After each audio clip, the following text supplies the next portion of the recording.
Hi there, my name is Esther Herbert and I'm here for another video visit, and I am very pleased that you are here with me today.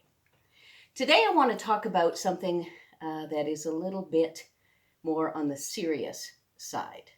I want you to know a little bit more about me and my particular mental disorder. I have bipolar.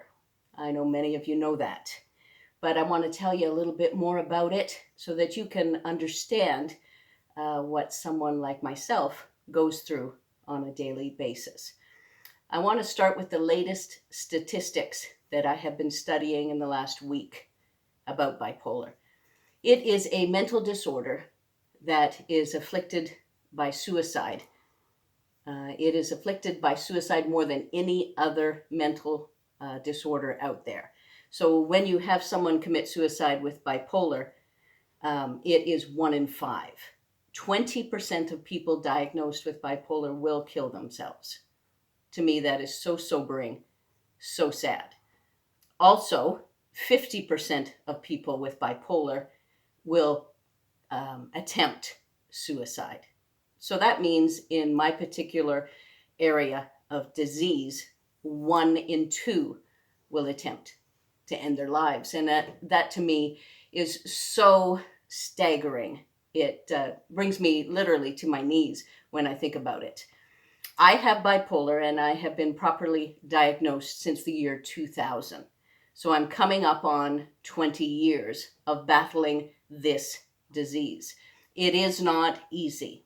It is something that is daily. I don't get a break from it. I don't wake up and go, well, I think I'll put bipolar on the side today. I won't have to deal with any of its symptoms or ramifications or anything today. No, it doesn't work like that. What I have to do is mentally every morning try to manage it, because I will have thoughts that come in at rapid fire sometimes. I'll have depressing thoughts. I'll have thoughts of why go on. I'll have thoughts of total euphoria and delusional thinking. I will battle that all within a day, and it is not easy. It is hard to concentrate at work and be productive. Sometimes I can't even think because there's so many things going through my mind. I am medicated, and it certainly helps corral those extremes. And I'm very grateful for the medication. I've been on it faithfully for, once again, almost 20 years.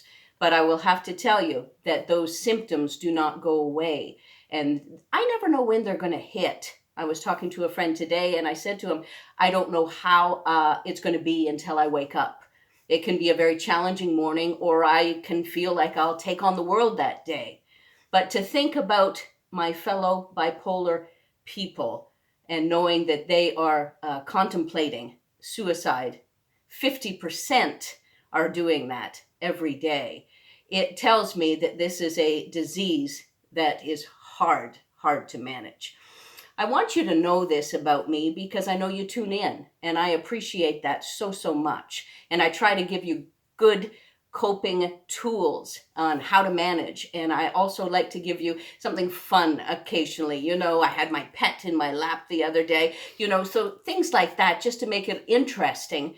But the thing that I want to stress on this video visit is that if you are battling bipolar, or of course any other mental disease, it is tough, and you want someone out there to care and to be in your court and be compassionate and understanding. They might not have a clue what you're going through, but if you find someone that has compassion and that cares and is trying to be there for you, then let them, because that's so important. You always need somebody to talk to. And I also know that there are times when I want to be completely alone. And sometimes that is to my detriment. And sometimes it draws me closer to God. Because when you're at wit's end and you feel like you're at rock bottom, He's there and He cares. So what I've had recently is a wonderful song. And it's by Carrie Jobe. And that's spelled Kari, and then Jobe, Jobe. And the song is entitled I Am Not Alone. And I played that song the other day over and over and over again. And it was so reassuring to me, to my soul, to my life, that I am not alone. So if you're having a hard time, especially you bipolar people, listen to that song. Please know that God is there. He's never left you. You just need to acknowledge him. And I'll tell you that bipolar is something that you can manage no matter what you read, and all of the statistics that are quite scary at times. Know that you're important, you're needed here on this earth, and many, many people need you. And remember, always, you are not alone. Thank you for tuning in. God bless, and have yourself a good week.